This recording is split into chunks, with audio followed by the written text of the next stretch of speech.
Voici donc la correction du problème 1.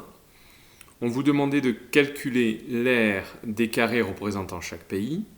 On va procéder à l'aide d'un exemple, donc l'Allemagne pour le premier carré. On vous dit dans l'énoncé que 1 cm² représente 10 millions d'habitants. L'Allemagne comptant 83 millions d'habitants, une simple division par 10, ici et là, nous permet de trouver l'aire du carré correspondant. Donc pour l'Allemagne, ce sera un carré de 8,3 cm². Donc simple division par 10 pour chaque pays nous permet de trouver l'aire du carré correspondant. On passe donc au calcul de la longueur du côté du carré. Très simple, toujours pour l'Allemagne. On vous dit, on pose que x, la longueur du carré, un carré de 8,3 cm,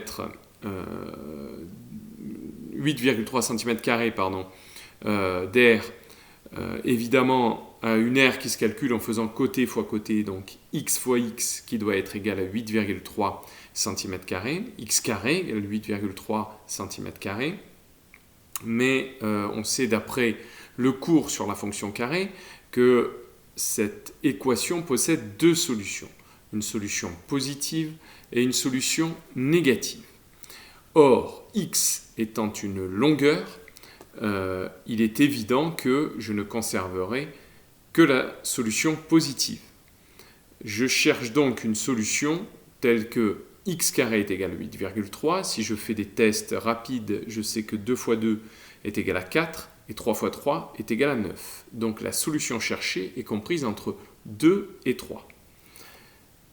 Évidemment, je ne vais pas tester comme ça une infinité de fois. Je vais donc utiliser ce que vous avez vu en quatrième, la racine carrée du nombre. Donc x est égal à racine carrée de 8,3 et c'est la solution positive.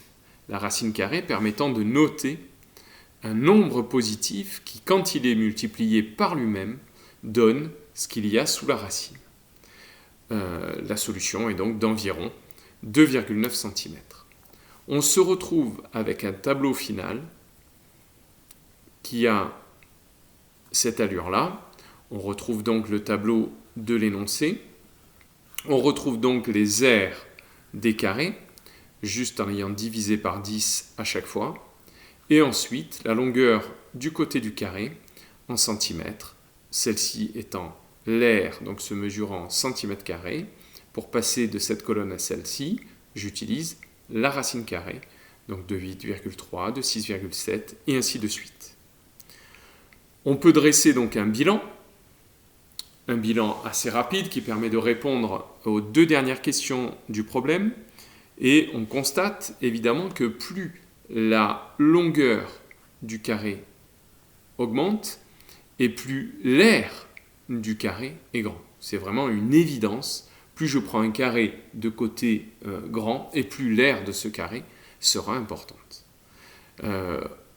La fonction qui va nous permettre, ou qui associe à chaque aire obtenue la longueur du côté du carré correspondant, est donc la fonction racine carrée.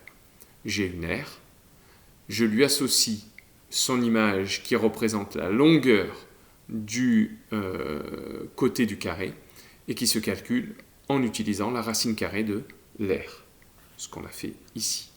Donc à une aire, on lui associe la longueur du côté du carré correspondant en utilisant la racine carrée. C'est donc la fonction racine carrée qui est donc introduite ici et qui va être étudiée lors du problème 2.